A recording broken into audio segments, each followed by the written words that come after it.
Hello friends, welcome to competition era. आज की इस वीडियो में हम जो इम्पोर्टेंट टॉपिक डिस्कस करने वाले हैं वो है सोलर सिस्टम। सोलर सिस्टम से रिलेटेड हम पिछले 5 साल के क्वेश्चन डिस्कस करेंगे जो आपके डिफरेंट टीसीएस के एग्ज़ाम में पूछे गए हैं। तो ये वीडियो आपके लिए काफ़ी यूज़फुल हो सकती है, तो आप वीडियो को लास्ट तक ज़रूर देखें। क्वेश्चन नंबर फर्स्ट है, सूर्य की किरणों को पृथ्वी तक पहुंचने में कितना समय लगता है? How long does it take sunlight to reach the earth? Correct answer है ऑप्शन नंबर डी। सूर्य की किरणों को पृथ्वी तक पहुंचने में 8 मिनट 16.6 सेकेंड लगता है। और ये क्वेश्चन आपका एसएससी CHSL 2021 में पूछा जा चुका है। नेक्स्ट क्वेश्चन है, किस नाम से वे वस्तुएं हैं जो रात में आकाश में चमकती हैं? What name are the objects that shine in the sky at night noon? Correct answer है सेलेस्टियल बॉडीज़।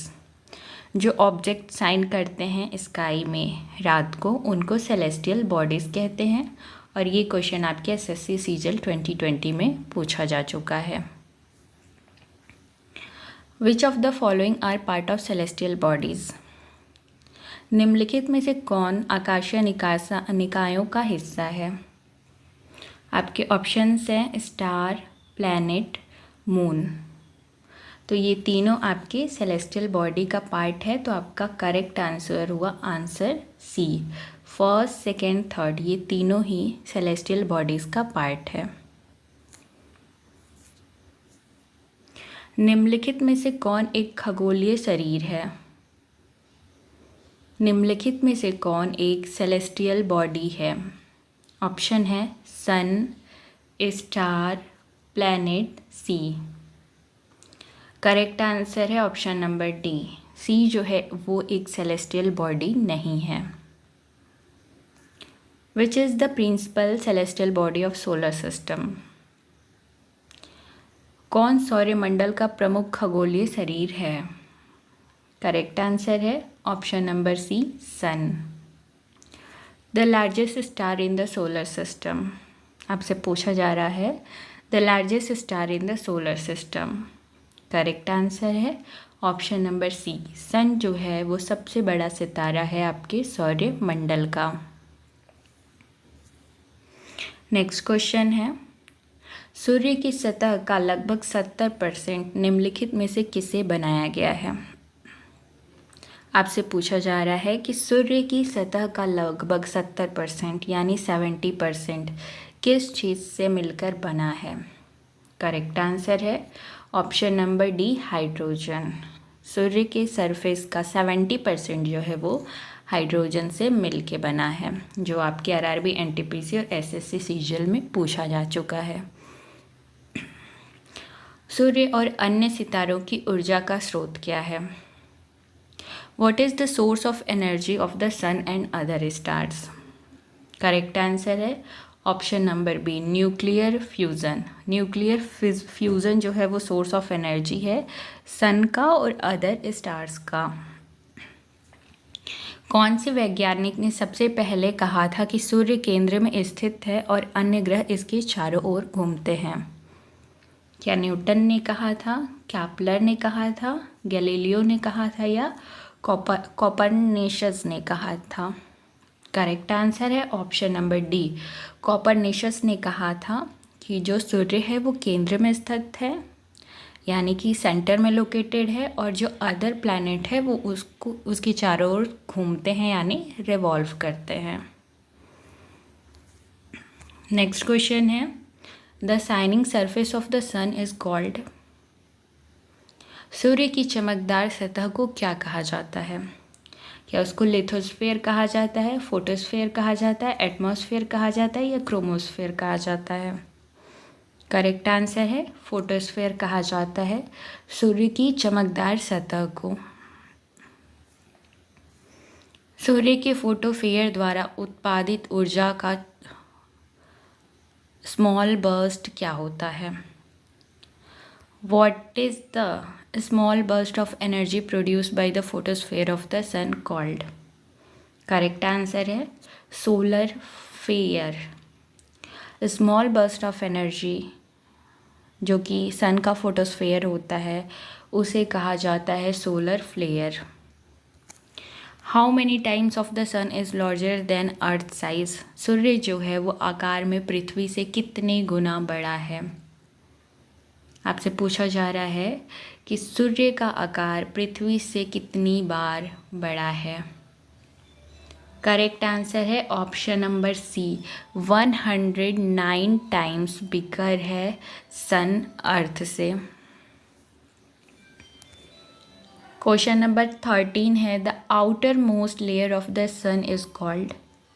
सूर्य की सबसे बाहरी परत को क्या कहा जाता है। करेक्ट आंसर है ऑप्शन नंबर सी, कोरोना। सूर्य की सबसे बाहरी परत को कोरोना कहा जाता है। सूर्य और पृथ्वी के बीच अनुमानित दूरी क्या है। What is the approximate distance between the sun and the earth? Correct answer है 14.96 इंटू 10 किलोमीटर। ये अप्रॉक्सीमेट डिस्टेंस है सूर्य और पृथ्वी के बीच में। इस टाइप के क्वेश्चंस रेलवे में बहुत ज़्यादा पूछे जाते हैं, तो अगर आपका पेपर है रेलवे का तो आप इसको इम्पॉर्टेंट मार्क कर सकते हैं। The sun is at front on earth surface at minute angle. सूर्य मिनट कोण पर पृथ्वी की सतह पर है, कितना फ्रंट है उसके। करेक्ट आंसर है option number B, 32। The standard quantity of solar constant is. सौर स्थिरांक की मात्रा क्या है। करेक्ट आंसर है option number C. How much time does the sun take to revolve around the centre of our galaxy. सूर्य को हमारी आकाश गंगा के केंद्र के चारों ओर घूमने में कितना समय लगता है। करेक्ट आंसर है ऑप्शन नंबर डी, सूर्य को 23 करोड़ ईयर लगता है गैलेक्सी के अराउंड रिवॉल्व करने में। निम्नलिखित में से कौन सा सितारा सूर्य के सबसे करीब है। निम्नलिखित में से कौन सा सितारा सूर्य के सबसे करीब है। करेक्ट आंसर है प्रॉक्सिमा सेंचुरी। आई होप अगर आपको ये वीडियो पसंद आ रही है, अगर आपको वीडियो पसंद आ रही है तो आप लाइक कर सकते हैं, चाहे तो आप किसी अपने एजुकेशनल ग्रुप में शेयर कर सकते हैं, और अगर आपको कोई क्वेश्चन आ रहे हैं ऑलरेडी पहले से तो आप उसका आंसर कमेंट भी कर सकते हैं। अगर आपका कोई डाउट है, फीडबैक है, आपको किसी पर्टिकुलर टॉपिक पे वीडियोस चाहिए तो आप कमेंट करके बता सकते हैं। During October November the apparent motion of the sun is toward. अक्टूबर नवंबर के दौरान सूर्य की स्पष्ट गति किस ओर है। Correct answer option number B, south. अक्टूबर नवंबर में जो एपरेंट मोशन होता है सन का वो साउथ के डायरेक्शन में होता है, और ये आपके एसएससी एमटीएस में पूछा जा चुका है। नेक्स्ट क्वेश्चन है, the celestial bodies revolve around sun are known as. सूर्य के चारों ओर घूमने वाले खगोलीय शरीर को किस रूप में जाना जाता है। करेक्ट आंसर है बी, प्लैनेट के नाम से जाना जाता है जो सन के अराउंड रिवॉल्व करते हैं सेलेस्टियल बॉडीज। एक निश्चित रास्ता होता है जिस पर एक ग्रह सूर्य को चारों ओर घूमता है। एक डेफिनेट पाथ होता है on which a planet revolve around the sun called. जो सन के अराउंड जो जितने भी प्लैनेट है जैसे अर्थ, मार्स, जुपिटर या जितने भी हैं वो आखिर वो पाथ का क्या नाम है जिस पे वो रिवॉल्व करते हैं। तो इसका करेक्ट आंसर होगा ऑप्शन नंबर बी, ऑर्बिट ऐसा पाथ होता है जिस पे सारे प्लैनेट रिवॉल्व करते हैं सन के अराउंड। कौन हमारे सौरमंडल में सबसे छोटा ग्रह है। Venus, Mars, Mercury, Earth. Correct answer है Mercury. Mercury is the smallest planet in our solar system. निम्नलिखित में से किस ग्रह की सबसे छोटी अवधि है। Which of the following planet has the shortest period of revolution? Correct answer है ऑप्शन नंबर ए, मरकरी। हमारे सौरमंडल में निम्नलिखित ग्रहों में से सबसे कम द्रव्यमान किसका है? Which of the following planet of our solar system has the lowest mass? Correct answer है मरकरी। मरकरी का लोवेस्ट मास है। निम्नलिखित में से किस ग्रह में उपग्रह नहीं है? Which of the following planet does not have satellite revolving around them? Correct answer है ऑप्शन नंबर बी, मरकरी और वेनस का अपना कोई सैटेलाइट नहीं है।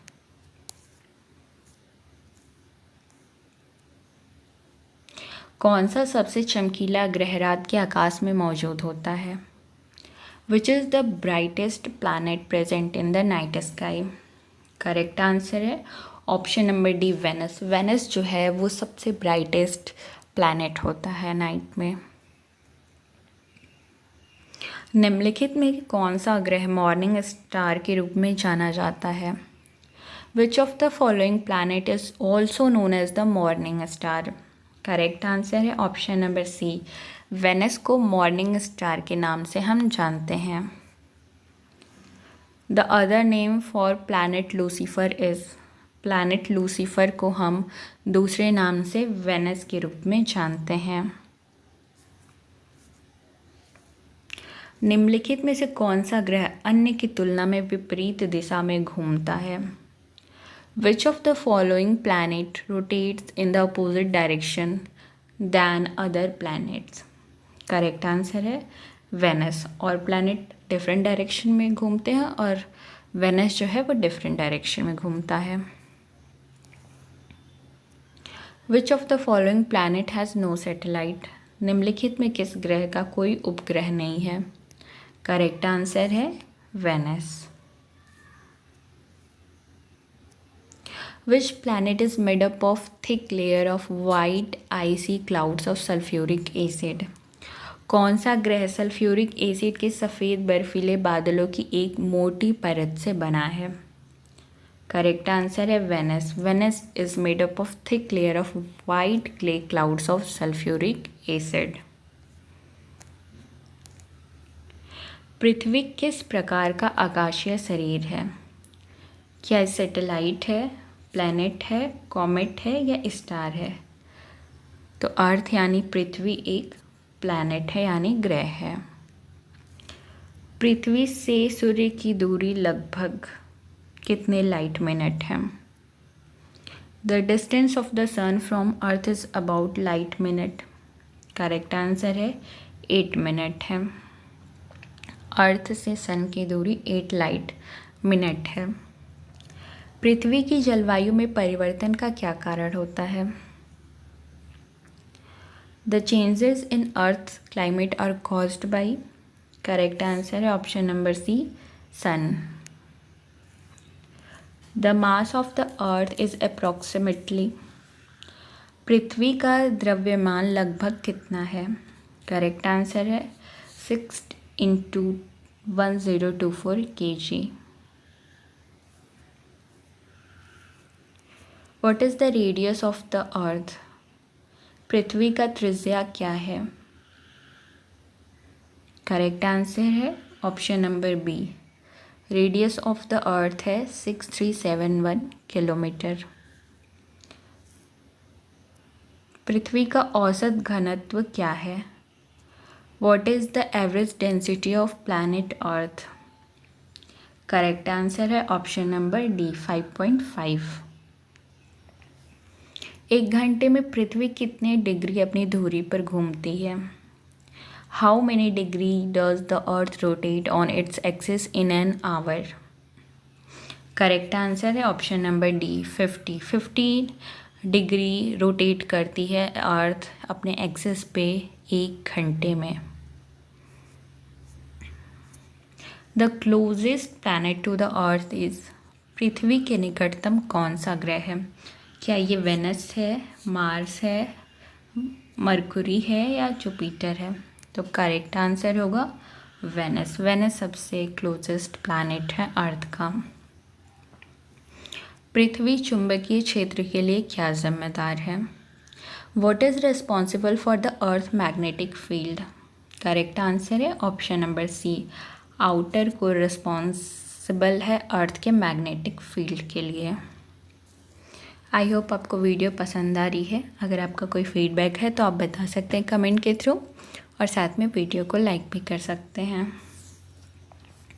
किस प्रक्रिया से पृथ्वी की पपड़ी चलती है, उठती है और उत्पन्न होती है? By which process does the earth crust move, rise और generated? By which process the earth crust move, rise और जनरेटेड? करेक्ट आंसर है option number D, plate deformation के थ्रू अर्थ क्रस्ट मूव होता है, राइज होता है और generate होता है। निम्नलिखित में से किस कक्षा में उपग्रह पृथ्वी के चारों ओर घूमते हैं और भूमध्य रेखा के ऊपर होते हैं? In which of the following orbits do satellites revolve around the earth just above the equator? Correct answer है option number C, geostationary orbit. The approximate distance between the Earth and the Sun during the aphelion. एफेलियन के दौरान पृथ्वी और सूर्य के बीच अनुमानित दूरी क्या होती है? करेक्ट आंसर है option number B, 152 million kilometre अनुमानित दूरी होती है अर्थ और सन के बीच एफेलियन के दौरान। और ये आपका SSC CHSL में पूछा जा चुका है। रोटेशन बेल्ट पृथ्वी के चारों ओर फंसे अत्यधिक ऊर्जावान चुंबकीय रूप से चार्ज किए गए कणों के विशाल द्रव्यमान है। Radiation belt are huge masses of highly energetic magnetically charged particles trapped around the earth. Correct answer है option number A, Van Allen. Name the exoplanet which is considered as Earth cousin and is known as Earth 2.0. ऐसे एक्सप्लोनेट का नाम बताइए जिसे पृथ्वी के चचेरे भाई के रूप में जाना जाता है और इसे पृथ्वी 2.0 के रूप में जाना जाता है। करेक्ट आंसर ऑप्शन नंबर ए, कैप्लर 452b। इसे अर्थ के कज़न के रूप में जाना जाता है और इसे अर्थ 2.0 भी कहा जाता है। इसे आप इम्पॉर्टेंट मार्क कर सकते हैं। निम्नलिखित में से कौन सा आदेश पृथ्वी से बढ़ती दूरी के अनुसार सही है? Which of the following order is correct according to increasing distance from the earth? Correct answer है ऑप्शन नंबर बी, ये इंक्रीजिंग ऑर्डर है, like Venus, Mars, Mercury, Jupiter.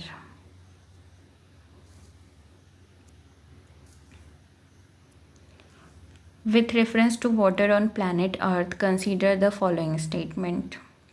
ग्रह पृथ्वी पर पानी के संदर्भ में निम्नलिखित कथनों पर विचार करें। आपके IAS के पेपर में पूछा जा चुका है। इस वीडियो में आपका लो लेवल से लेके यानी ईजी से लेके डिफ़िकल्ट लेवल तक के क्वेश्चंस रखे गए हैं।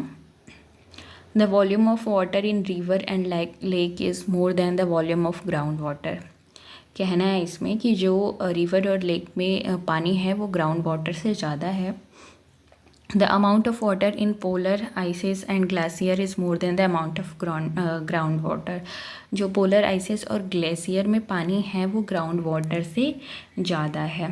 तो इसमें जो है फर्स्ट एंड सेकेंड दोनों ही करेक्ट हैं। Consider the following statement about some planet in the solar system. हमारे सोलर सिस्टम में कुछ प्लैनेट हैं, उनके अकॉर्डिंग हमको कुछ देखना है। पहला ऑप्शन है mercury does not have an atmosphere. Mercury का कोई भी एटमॉस्फेयर नहीं होता है, तो ये सही बात है। वेनस हैज़ 2 मून, ये गलत है। जुपिटर हैज़ नो लैंड, ये सही है। और the ring of Saturn are made of ice bodies and dust, ये भी करेक्ट है। यानी आपका फर्स्ट 3 और 4 करेक्ट है। तो ये आपके ऑप्शन नंबर डी में दिया हुआ है। तो आपका जो करेक्ट आंसर होगा वो ऑप्शन नंबर डी होगा। फर्स्ट 3 एंड 4 करेक्ट आंसर्स हैं। Which of the following statement related solar system are correct. Solar system से रिलेटेड कौन सा स्टेटमेंट करेक्ट है। Mercury is the hottest planet in the solar system, ये बिल्कुल गलत है। Saturn satellite Ganymede is the largest satellite in the solar system, ये भी गलत है। Neptune is surrounded by rings of methane gas and सब ज़ीरो टेम्परेचर। जो नेपच्यून के अराउंड जो उसका रिंग है वो मेथेन गैस और सब ज़ीरो टेम्परेचर से बना है, ये सही बात है। Phobos and Deimos are two satellite of Mars. Phobos और डाइमोस जो है वो दो सैटेलाइट है मार्स की, ये भी सही है। यानी आपका ऑप्शन थर्ड और फोर्थ सही है और ये आपका ऑप्शन सी में है, तो आपका सी ऑप्शन करेक्ट आंसर हुआ।